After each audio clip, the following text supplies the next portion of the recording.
Welcome back to my channel. My name is Sarah, and if you are new here, don't forget to like, comment, and subscribe to the channel. If you've been here before, welcome back.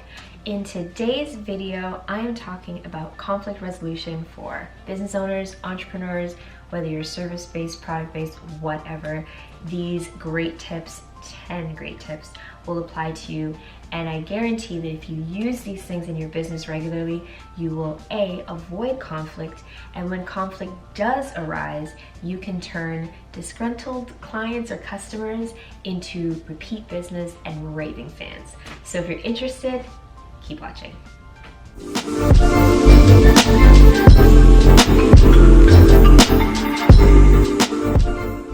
I'm going to be going into these tips. I wrote them down in my journal because I will ramble. I could go on and on and on about this topic. I think it's super important, and I have these 10 tips. They're kind of in order, but you don't necessarily have to do them in that order.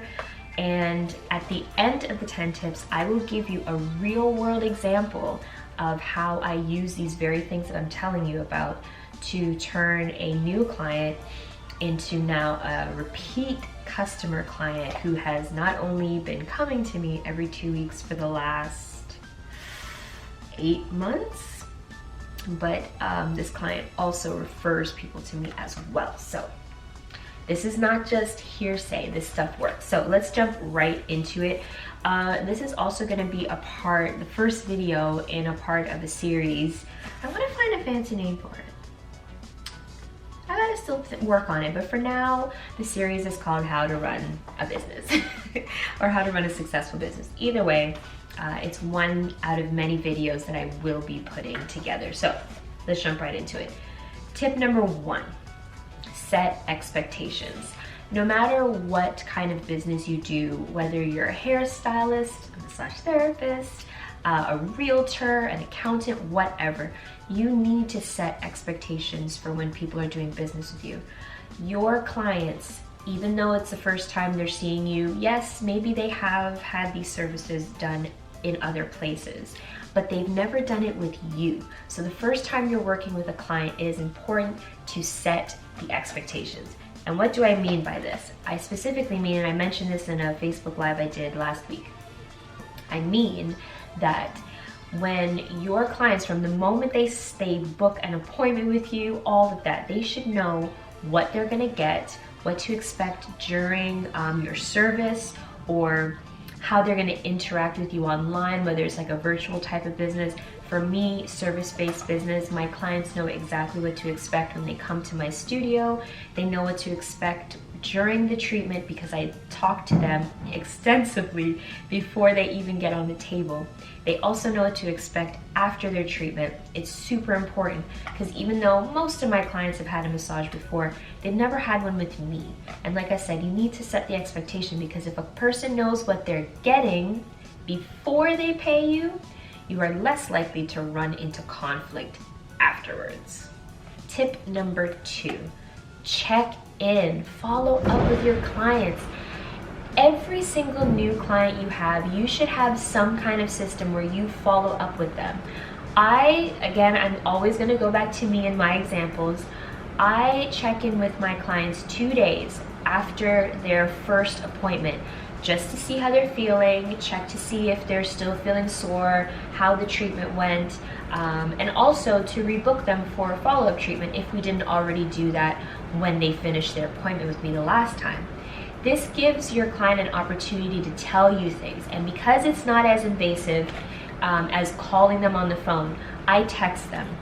They know I'm gonna send them this text message because I tell them at the end of their treatment, they know what to expect. So I send them a text message, and literally I just say, hey, so-and-so, how are you feeling today after your treatment? When they reply, they're more likely gonna be super honest because there isn't that face-to-face confrontation. They can tell you how they truly feel, if they're still sore, if they're still in pain, if they didn't get everything they were expecting, or if it was awesome. They're gonna tell you either way. And this is a great opportunity for you to avoid, for example, if your client was thinking, wow, Sarah never did this, or I wish this had happened, or I wish that didn't happen. Now you get an opportunity to nip it in the bud right now, and this person will really appreciate it, and they'll realize that, hey, you know what, Sarah took the time to contact me, to follow up, and to see how I was doing. Although it didn't go exactly how I had envisioned it, she explained to me why she did it this way, and I'm satisfied with that. I will definitely book with her again. So following up with your clients, I know most of the time people just think about it as a means of repeat business, but also take a step back, take your business hat off for a second, and just think about a person who's dealing with you for the first time. There might be things they want to say that they wouldn't necessarily say, and if you follow up with them, they're more likely to tell you than to go on Google and leave you a horrible review. So, follow up. Now, the next set of tips are going to be for when, no matter how great your service seemed to have gone or your product was and everything, your client still was not satisfied with what they received. So these next tips are going to really help you to, avoid escalating a problem and turning this client who could potentially have just left and told everybody that you're terrible, turn them into a client that now continues to see you and tells other people about you. So, tip 3. When a client sends you, more than likely, if they're having an issue with a product or your service, they're gonna send you an email. Depending on the way you and them have interacted before, they might send you a text message, or they might contact you through social media. It all depends on how your initial set of communications went when you first started seeing this client. So 9 out of 10 times, and I shouldn't even say 9 out of 10 times, it's very rare that a client is going to physically call you, because most people do not like confrontation. They're not going to call you. They would much rather spew it all out in an email or a text or through a direct message on social media. This is good. This is good. When they send you this email, do not respond right away. And I know you're thinking, what? Because one of my other tips is gonna touch on this too, and you're gonna be like, wait a minute, but you said, here's what I mean. In that moment when you read that message, you're in your feelings. I'm just gonna tell you straight, because I know as much as I try to be calm and cool and collected, if someone comes to me and says, hey, I don't like how you did this, right away, I'm gonna get on the defensive and be in my feelings.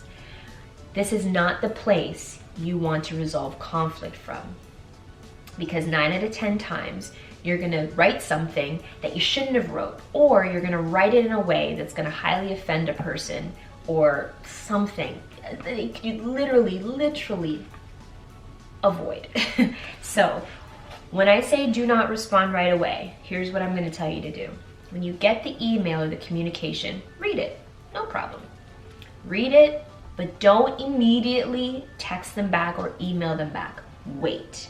Most people are not expecting, especially if they send you an email, they're not expecting you to respond to them like that. They know that you're busy, you have a business to run, but they are expecting a response. So here's what you do if someone sends you an email, they're not expecting it right away, so don't worry too much. Unless you know that you're super busy and you're not going to be able to address them until the next day, then you need to send them an email and just simply say, hi, Cindy, for example, I received your email, and at the moment I am really busy with clients, or I have a really super busy day, and I want to make sure that I resolve this with you, so I will most definitely respond to this first thing tomorrow morning. Set the expectation. If your client knows that you're not avoiding them and it's just that you're busy, they're less likely to get more and more upset because they know what to expect. You told them that you will get back to them. If they send you a text message or something through social media, same thing. And please, if you tell them you're gonna respond to them first thing tomorrow morning, respond to them first thing tomorrow morning. 4, vent. Not to your client, not even to your friend or whoever, just vent, get it out.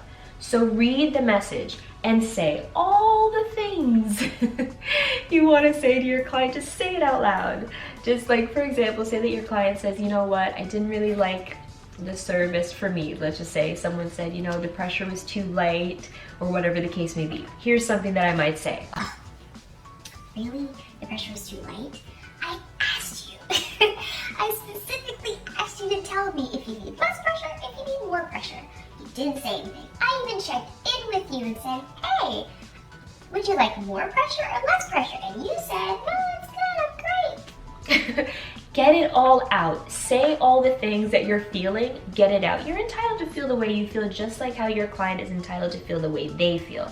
But what I don't want you to do is to say these things to them.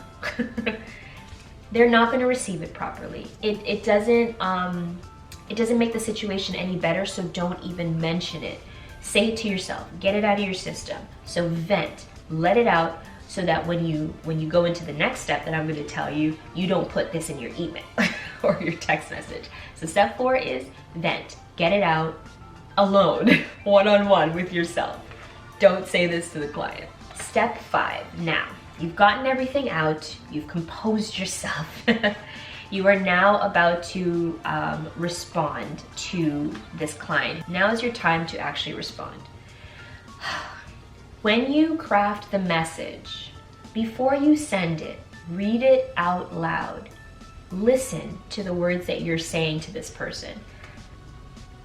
A lot of times when you're in the moment and you're sending a message, you're going quick, you know, you're busy, you have all these things going on, but if you took a second and stepped back and really listened to the words that you're writing, you might quickly realize that, I don't know if I want to say it like that, or maybe I should take that word out, maybe I should rephrase it a little bit, finesse it. One of the hard things with written word is that it's perceived differently depending on who's reading it. The way you write something is not necessarily the way a person's going to read it. So one of the ways you can kind of prevent the escalation of this conflict is by reading your words out loud first. I personally prefer to talk to a person because a person can hear my sincerity, my genuineness, my sincere apologies in my voice, right? Whereas I could be putting something on the paper and they don't necessarily pick that up. And fortunately, because I am great when it comes to the written word, I have a way of finessing it so that people really do hear when they're reading it my sincerity. You may not be that person, so that's why I'm saying read it out loud first. And if you read it out loud and there's even a small part of you that says, oh, if someone sent me that email, I'd be highly offended, do not send it, rewrite it, send it a different way. Or if you know what, you're really just not good with, with the written word, I would actually prefer if you called them. Call them on the phone and make sure when you're talking to them, smile.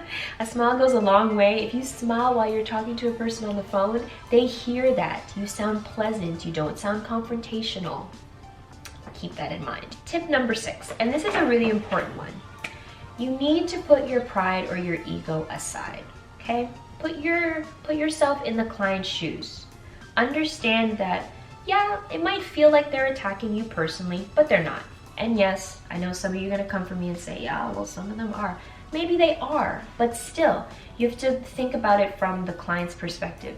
They paid their money for something and they don't believe that they received it. What you need to do, put your business hat on, put your big girl pants on, you know, and put your pride aside.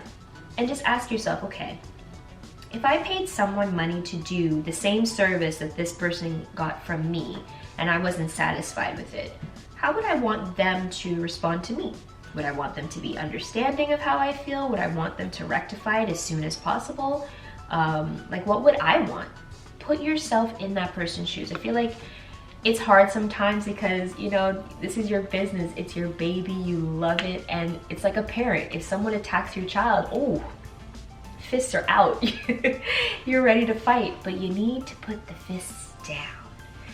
Put the pride and the ego aside. They are not attacking you. They just feel like they've been robbed. I feel like it's so much easier to resolve a conflict when you put your pride and your ego aside. Think clearer, just put yourself in the client's position. Tip number 7, avoidance only escalates a problem. It doesn't solve it. Now, I get it. You're a busy businesswoman. You got things to do. Someone emails you and they say they're not happy with the service and they want it rectified. And you don't got time for this. You got this client who wants this, you got this, plus you got your family obligations, you got all this stuff to do. There's a lot going on. I totally understand it. But you have to remember something. The longer you put it off, the more frustrated the person gets. The more frustrated they get, the harder it is to resolve the conflict. You want to get this done as soon as possible, get it resolved as quickly as possible. So like I said earlier, if you know that you're gonna be busy that whole entire day and you won't have time to address it, let them know. Just let them know. But avoiding it, they send you a message, you read it, you send them a message, they send you a message, and then 2-3 days goes by and they don't hear from you, and it hasn't been resolved yet, it's not good. Because now they're thinking, oh, she's avoiding me. She doesn't want to actually resolve this. Or this company is just like blowing me off or whatever. That's what they're thinking. Then guess what they do? Then they go talk to somebody. They go talk to somebody else. Hopefully they talk to a rational thinking person. But more often than not, they don't.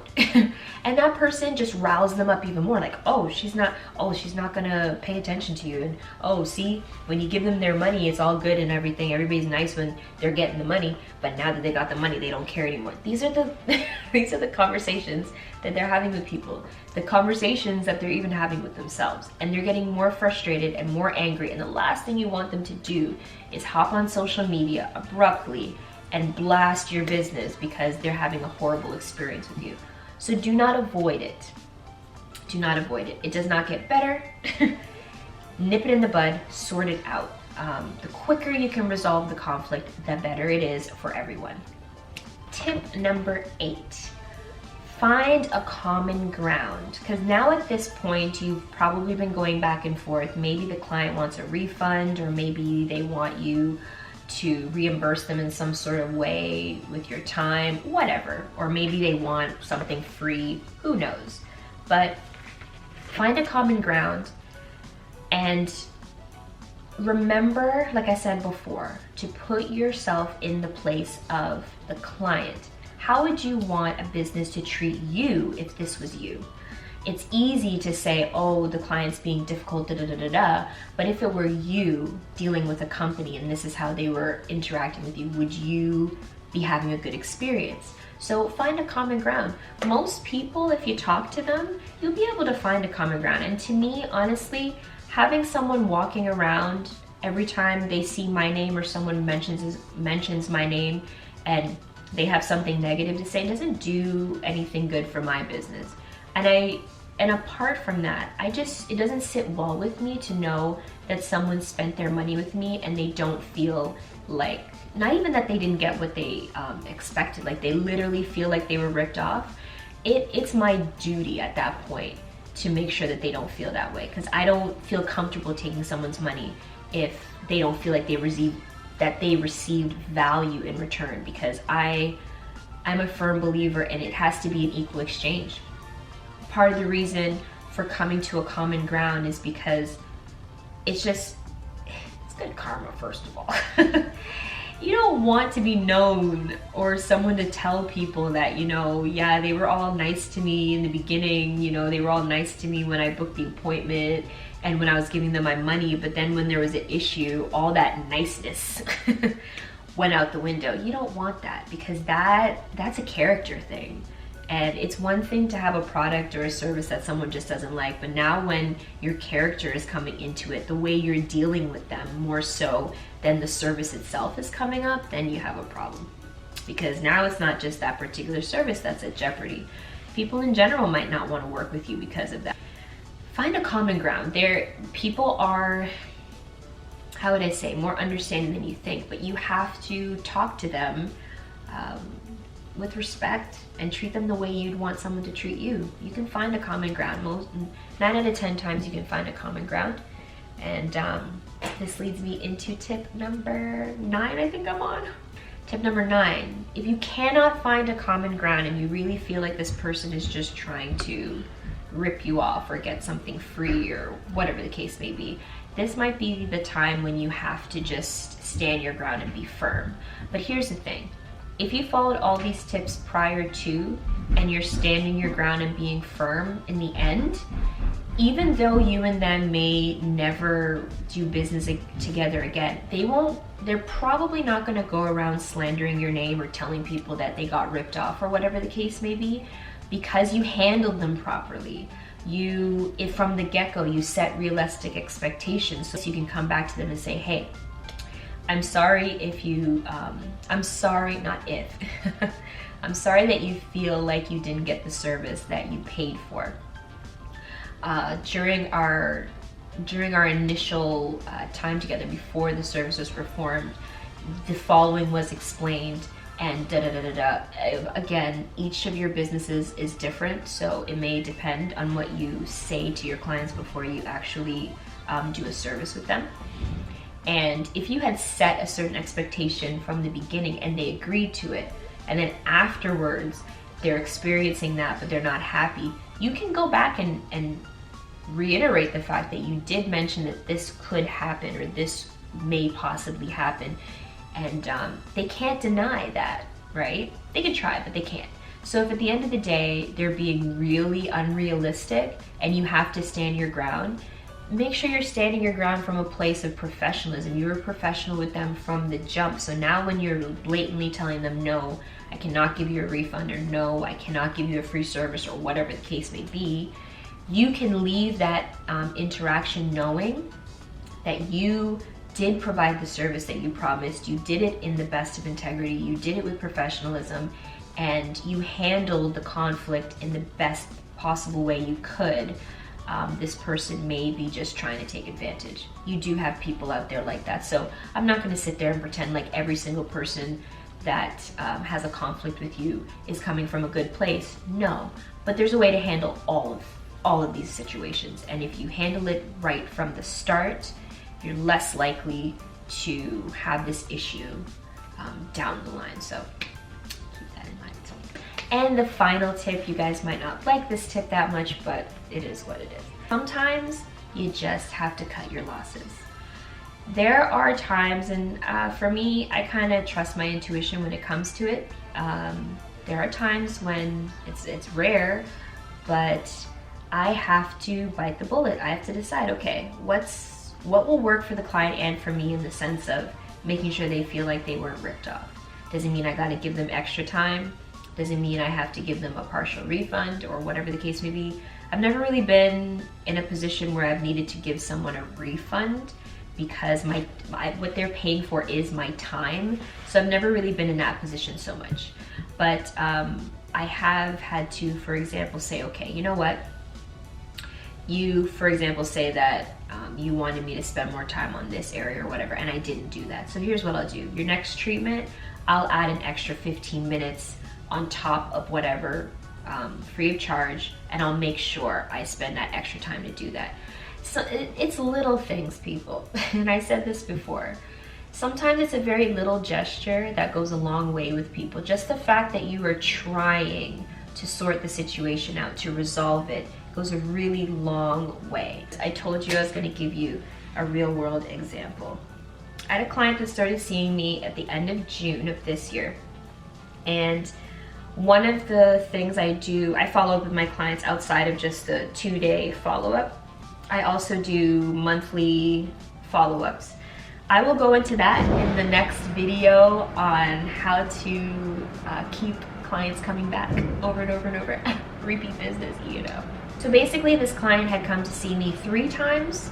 They had seen me once every 2 weeks, 3 times in a row. And later after the 3rd or 4th time, I can't quite remember. It was either after the 3rd or the 4th time, they received an email from me, because if a client has seen me and they haven't rebooked another appointment, in 4 weeks they get an automatic email that says, hey, it's been 4 weeks since your last massage, da, da, da. There's a link in there where they can book their next massage. If they don't book, then in 2 weeks after that first email, they get another email. weeks, another little reminder. If they still haven't booked, they get another reminder in 2 weeks. You may think it's overkill, but it works. And the way I craft my email is kind of funny. I interject my humor. My clients know me, so it is what it is. But my client received that first email. It had been 4 months or at least 6 weeks since they came back, and they responded to it. And I'm going to read exactly what they said. So it said, "Hello, Sarah. Thanks for your note. It's good to hear from you. Sorry it has been a while since I've come for a treatment. I think you are a great massage therapist. It is just that I really prefer to focus on," they mentioned 2 areas, and it seems like most of the time in our sessions was spent on other areas like back, legs, arms, head, blah, blah, blah. But I do want you to know that I think you have a terrific practice and I see nothing but a bright future for you. Warm regards," and their name. So now, I received this email, right? And of course I was in my feelings, because I tell you guys, I go through the spiel, and I will probably create another video in this series talking about how to set those expectations for your clients. I set it. I tell people exactly what we're gonna work on, how much time, like how I'm gonna allocate it, how I'm gonna split it up. I also go into detail to let them know that, hey, if there's an area that you want me to spend more time on, let me know. The pressure, all of that stuff. I go over all of this. And one of the things that I reiterate over and over and over again is I say, if there's anything you want me to do less of or more of, please let me know. I don't take anything personal. I go into all of this. Also remember, I send a follow-up in 2 days to see how they are, how the treatment was, how they're feeling. This person never mentioned anything, right? This was after they got the basically 2-month email. So they got a 4-week email, a 6-week email, and then the 8-week email, and that's when they sent this. So in essence, they kind of ignored the other 2. Eventually they're like, okay, she's not gonna stop. Let me respond to her. So that's what they sent. Here was my response. Remember, I did exactly the tips that I told you guys. I did not respond right away. I vented to myself. I got it all out. And then I took a step back. I put my pride and my ego aside. And I said, okay, Sarah, think of this from the perspective of the client, how they're feeling. So here it goes. Hi, client. My sincerest apologies for not allocating enough time to your areas of interest. And I mentioned the person's name. First thing, just highlighting this. Right away in your message, you need to acknowledge what the client is upset about or unhappy about immediately. Do not wait, do not make excuses, no, not go around, come around and say, oh, I'm sorry if you felt. No, it's not if. That is how they feel, and they told you this. So don't downplay it. Don't do that. Go right into it, apologize, and specifically say what you're apologizing for. Then I go into, your feedback allows me to become better at what I do and provide more tailored care to you, my client, right? That sentence there tells my client that I'm open to feedback and criticism. And like I said in my treatments, I don't take anything personal. It wasn't just words, I meant it. I'm showing this person my genuineness and that I truly am sorry for them not getting the service they paid for, right? Then I go in and I said, I hope you will allow me the opportunity to show you that I can allocate the right amount of time per your needs to the areas you requested, right? So I mentioned all that. Because in my mind, I know that what they're asking me for, I can do. Now, if it was a case of they asked me for something and I knew I couldn't do it, then that would be different. But most of the time you can meet the client where they are, or whatever they're asking you for, you can probably provide it. It might just take, again, you sucking it up and pushing forward, but I already mentioned that in the tips, so we're gonna keep going. I also went on because this client did say that they basically were gonna they needed to look for somebody else. So I said, if you have already found another therapist though, then I understand and I'm happy that you found someone more suitable. My biggest thing, I'm a healthcare professional, so my biggest thing is it's not about you coming to see me and making sure I have all the clients. The most important thing is that you get the care that you need. It might not be from me, it might be from someone else, and I'm totally fine with that. If your intentions are good, your intention should be that your client gets the care that they feel they need, even if it means that they're not getting it from you.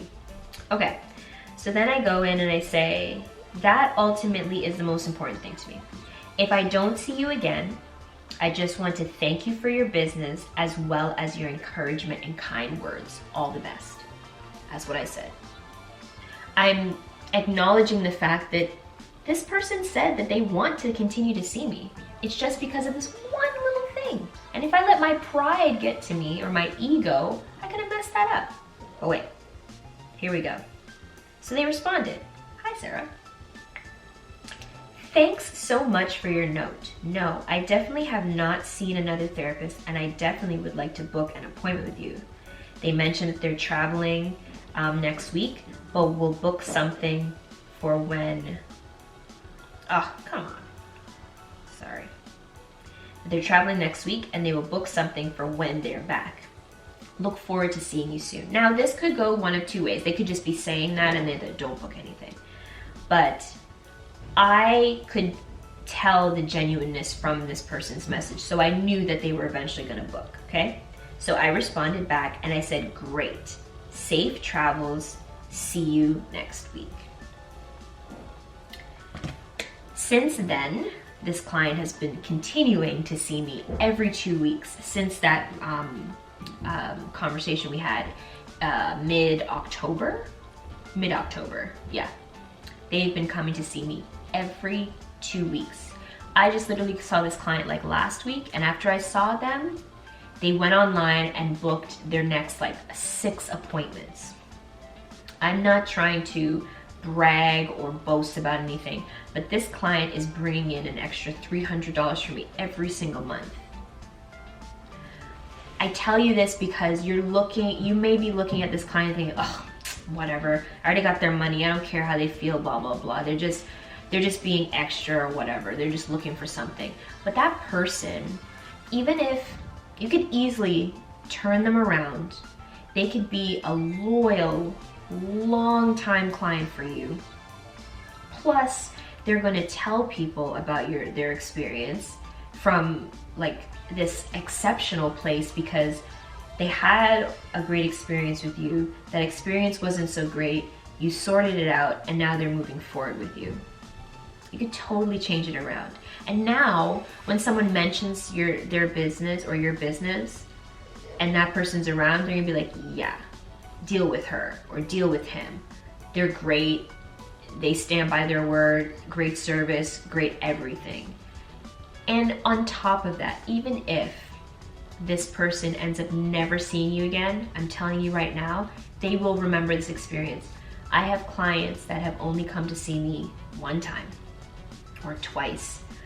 And in my mind, I'm thinking, okay, either A, they're too busy, they can't come back, B, they've moved or whatever. C, the treatment just wasn't what they wanted necessarily. It wasn't bad, but it wasn't enough for them to say, okay, they're gonna keep coming back. There's a slew of different reasons. But I tell you right now, I've had clients where we've had a disagreement in the service and I've stood firm in like whatever, whether it's on my cancellation policy, my lateness policy, whatever the case may be. And those same people are still referring people to this very day.